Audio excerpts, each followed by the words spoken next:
मैं आता हूँ तेरे पास, प्रभु यीशु मेरे मसीह, मेरे पापों के लिए ही उधार दे मसीह।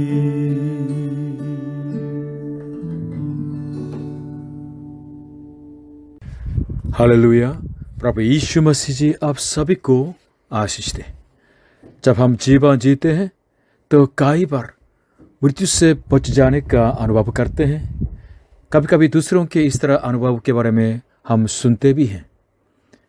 जब मैं प्राइमरी स्कूल में था तो एक नाले में मैं तैर रहा था। मेरे को तैरना थोड़ा थोड़ा तो मालूम था। उस जो नाले के बीच में छोटा सा जो तप बना हुआ, इसलिए वहाँ तक जाने के लिए कोशिश की, लेकिन बीच में मैं पानी में डूबने लगा। एक बार दो बार पानी में डूब के तो गंदा पानी भी पी लिया और मन में ये विचार आया कि मैं मर रहा हूँ। लेकिन अचानक किसी ने मुझको उठा लिया है, मैं बच गया। लेकिन अभी याद नहीं है किसी ने मुझको उठाया था। और उस ज़माने में मेरा एक दोस्त था, वो भी उसी तो नाले में जाके तैरते हुए डूब गया और मर गया।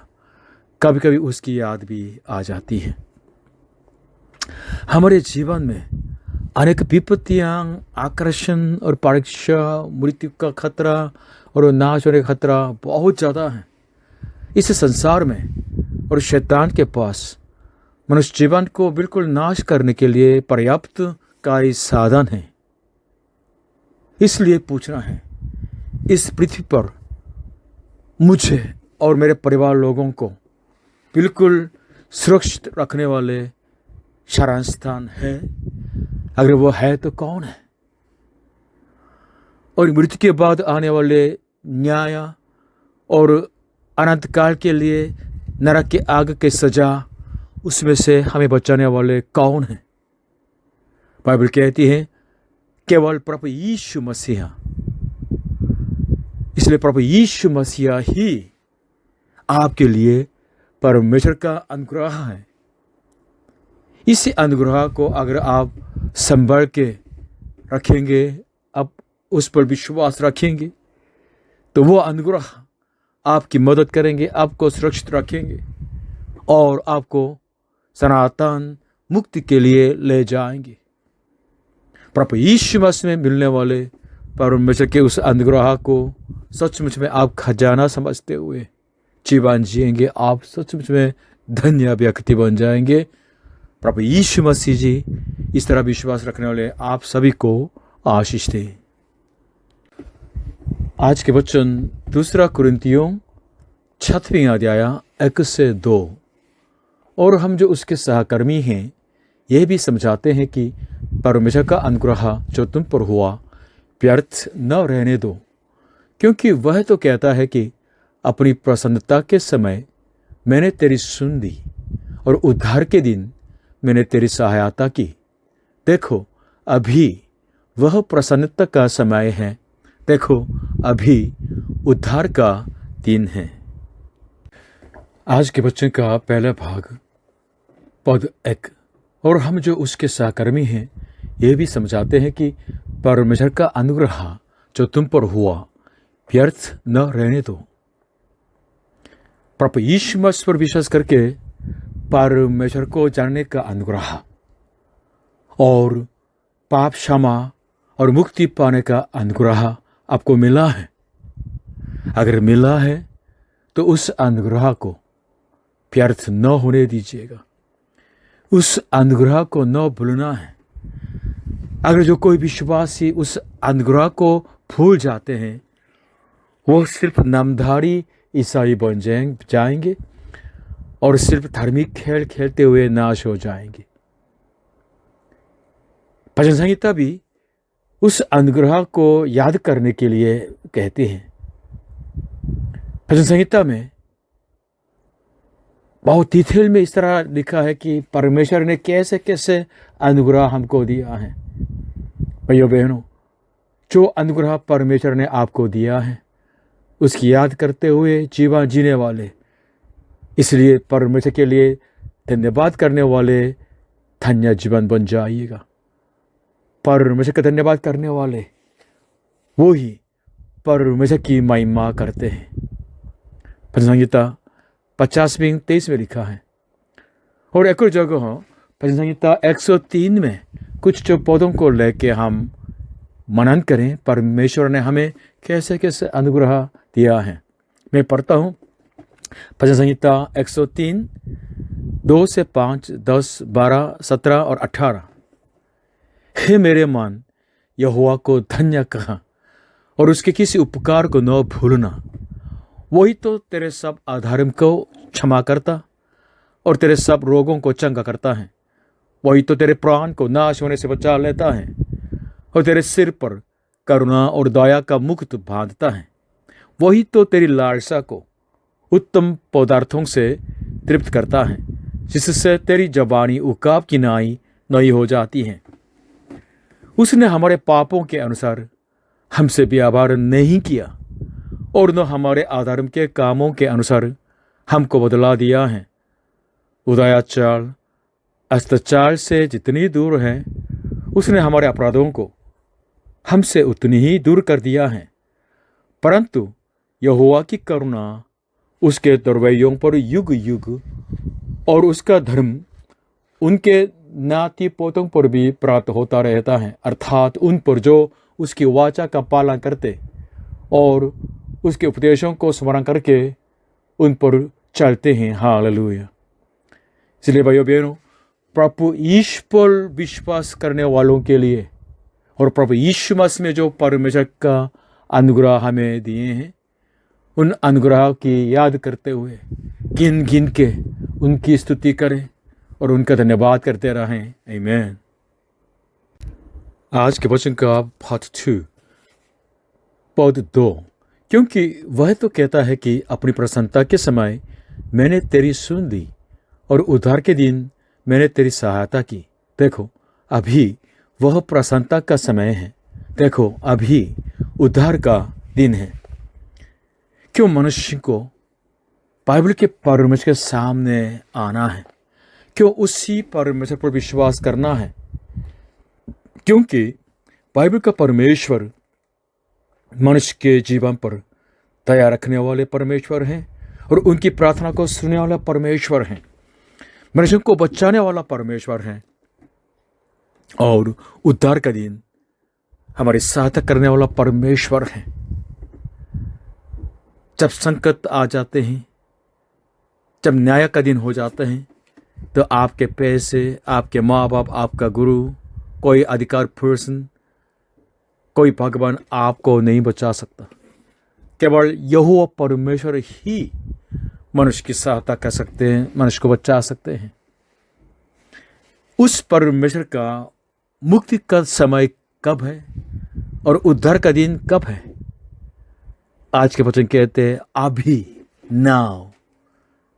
क्योंकि मनुष्य आने वाले काल के लिए यकीन नहीं दिला सकता है और प्रभु यीशु मसीह जो राजाओं का राजा है और प्रभुओं का प्रभु है, इस संसार को न्याय करने के लिए कभी भी आ सकता है।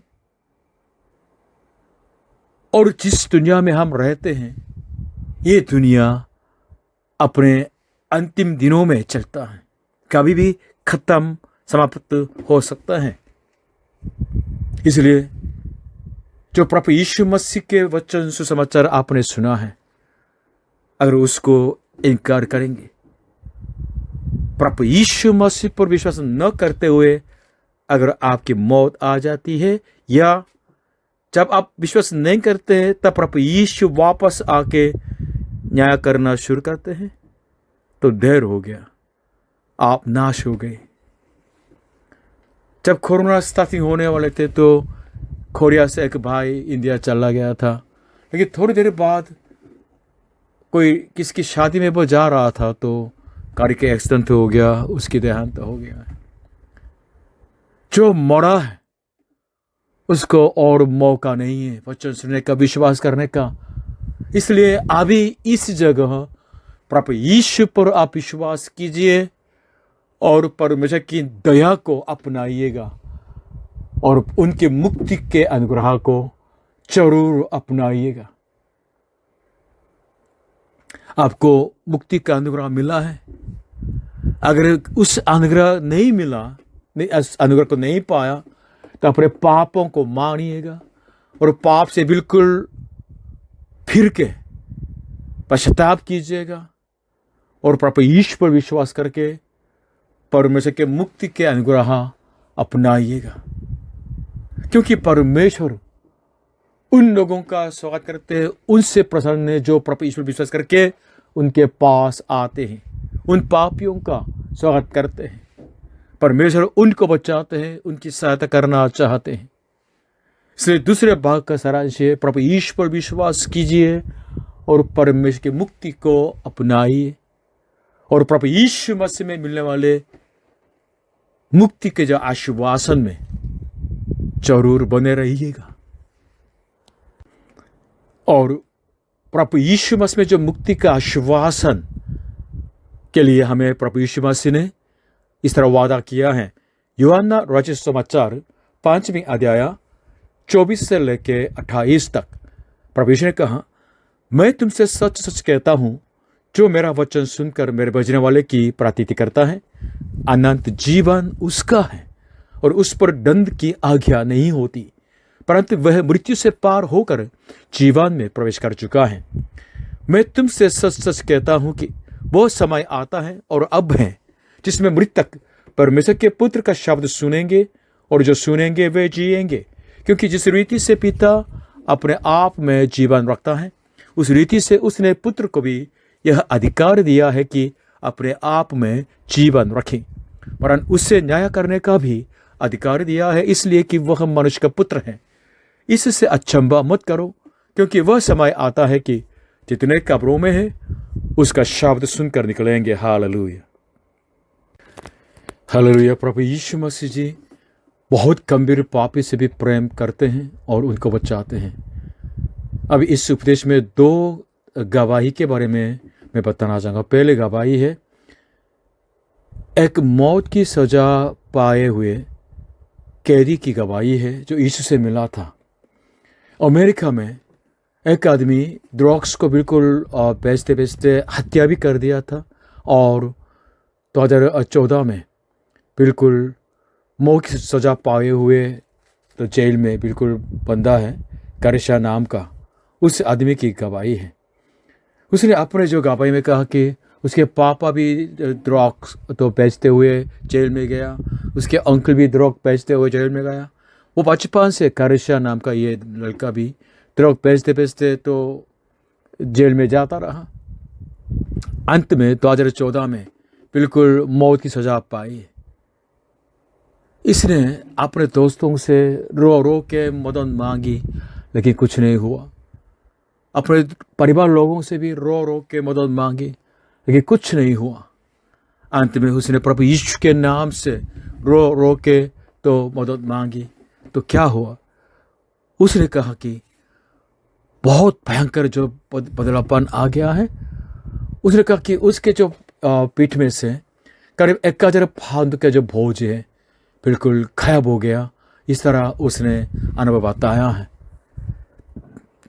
जो शांति समाज से परे हैं, परमेश्वर की उस शांति को अनुभव किया है और उसने कहा कि मैं उस शांति को लेके अपने जेल सेल में वापस आ गया है। हाँ, सच में परमेश्वर शांति देने वाले हैं। इसलिए फिलिपियों की किताब 4:7 में लिखा है, तब परमेश्वर की शांति जो समाज से बिल्कुल परे हैं तुम्हारे हृदय और तुम्हारे विचारों को मसीह यीशु में सुरक्षित रखेगी। फिलिपियंस 4:7 में इस तरह लिखा है कि and the peace of God which transcends all understanding will guard your hearts and your minds in Christ Jesus। और उस जो खूनी पापी को प्रभु ने ये कहा कि तुम आगे और खूनी नहीं, तुम जीवन से भी बढ़कर आदमी हो, तुम मेरा एम्बेसडर हो।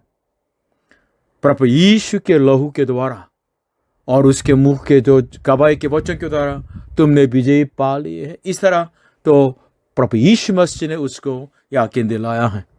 इसलिए उस आदमी ने कलीसिया ने कहा कि प्रभु यीशु बारे से पहले तो मेरा जो जेल का सेल है बहुत अंधेरा से भरा हुआ, गंदा और तुच्छ जगह थी, लेकिन जब उसने प्रभु यीशु को पाया है और उसके शांति में रहते हैं, वो कहते हैं कि मेरा जो सेल तो पवित्र मंदिर बन गया है और पवित्र जो तंबू हो गया जिसमें मैं परमेश्वर का दर्शन पाता हूँ। हालेलुया। दूसरी गवाह अमेरिका के बिल्कुल लेजेंड टाइप के जो रॉक सिंगर है एलिस कूपर के बारे में है, उसकी गवाही है। एलिस कूपर अमेरिका के बिल्कुल लेजेंड है, रॉक म्यूजिशियन था, लेकिन उसके जो म्यूजिक में बहुत विचित्र और घिनौना टाइप का और चौंकाने वाले और दोहराने वाले ऐसे स्टेज पे वो बिल्कुल ऐसे परफॉर्मेंस करते थे। इसलिए शॉक रॉक के बिल्कुल ऐसे नाम से उसका म्यूजिक चलता था और कुछ लोग उसके म्यूजिक को शैतान की चीख, डेविल स्क्रीम के रूप में तो वर्णन किया था। लेकिन उसका पृष्ठभूमि बैकग्राउंड थोड़ा अलग था। वो क्रिश्चियन परिवार में पैदा हो गया। उसके पापा 25 साल से पादरी की सेवा करते थे, इसलिए वो बचपन में पापा के साथ जाके तो सेवा भी की थी। और उसके दादा तो 75 ईयर्स में तो पादरी थे।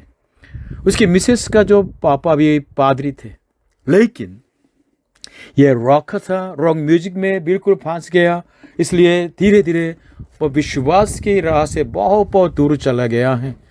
50 साल के दौरान रॉक स्टार के रूप में उसने तो नाम पाया है, प्रसिद्ध नाम पाया, लेकिन अल्कोहल एडिक्ट हो गया है, नशे में बिल्कुल चला गया, कोकाइन में भी, ड्रग्स में भी बिल्कुल नशा में हो गया है और उसके बिल्कुल शादी टूट गई थी। एक दिन इतने ड्रग एडिक्ट हो के उसने देखा कि उसके आंखों से खून बहा रहा था।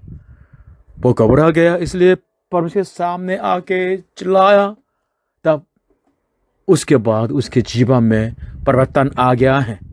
इसके बाद उसने बिल्कुल ड्रग को छोड़ दिया है और अपने जो पत्नी है उससे फिर से मिले और आजकल रोज सुबह बाइबल पढ़ते हैं।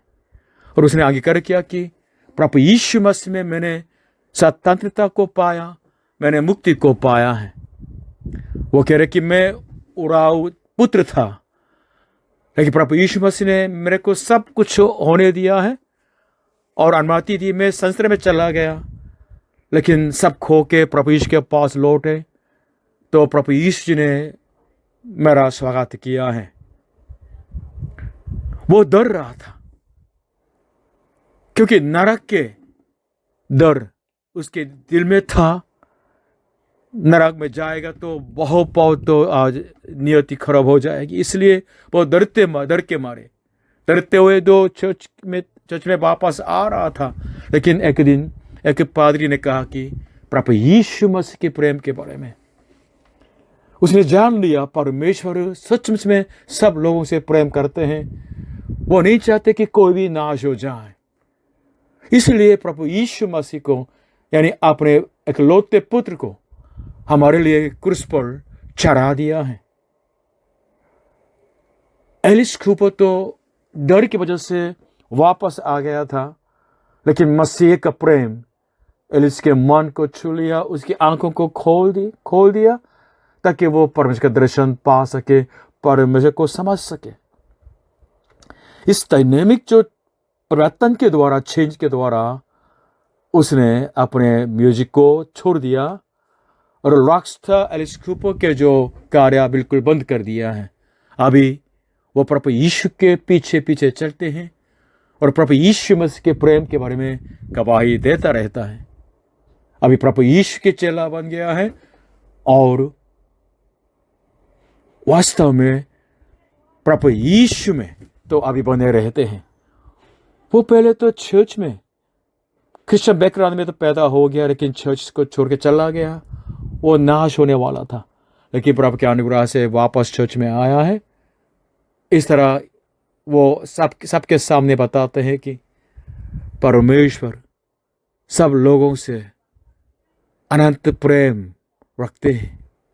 जो खोए हुए हैं उनके पीछे पीछे चढ़ के उनके वापस आने का इंतजार करते हैं। लेकिन प्रभु यीशु मसीह को ग्रहण करना या उसका इनकार करना तो निश्चय तो मनुष्य के हाथों में है। रोमियो 5:8 में इस तरह लिखा है कि परंतु परमेश्वर हम पर अपने प्रेम की भलाई इस रीति से प्रकट करता है कि जब हम पापी ही थे तभी मसीहा हमारे लिए मरा। Romans 5:8 But God demonstrates his own love for us in this: while we were still sinners, Christ died for us. भाइयों बहनों, आज के उपदेश का सारांश है, परमेश्वर आपसे इतना प्रेम करते हैं इसलिए उसने अपने इकलौते पुत्र को आपके पापों के प्रायश्चित करने के लिए आपके मुक्तिदाता को क्रूस पर बलिदान कर दिया है। आपको बचाने के लिए परमेश्वर और क्या कर सकता है? कुछ नहीं। अभी आपके हाथों में है। अगर आप उस प्रेमी परमेश्वर पर विश्वास करेंगे, उस प्रेमी प्रभु यीशु मसीह पर विश्वास करके उसी को मेरा मुक्तिदाता, मेरा प्रभु मान के अब चलेंगे तो आप उद्धार पाएंगे। उसी के अनुग्रह को व्यर्थ न होने दीजिएगा। अभी उद्धार का दिन है, अभी प्रसन्नता का समय है। प्रभु यीशु मसीह आप सभी को आशीष दे। आमीन।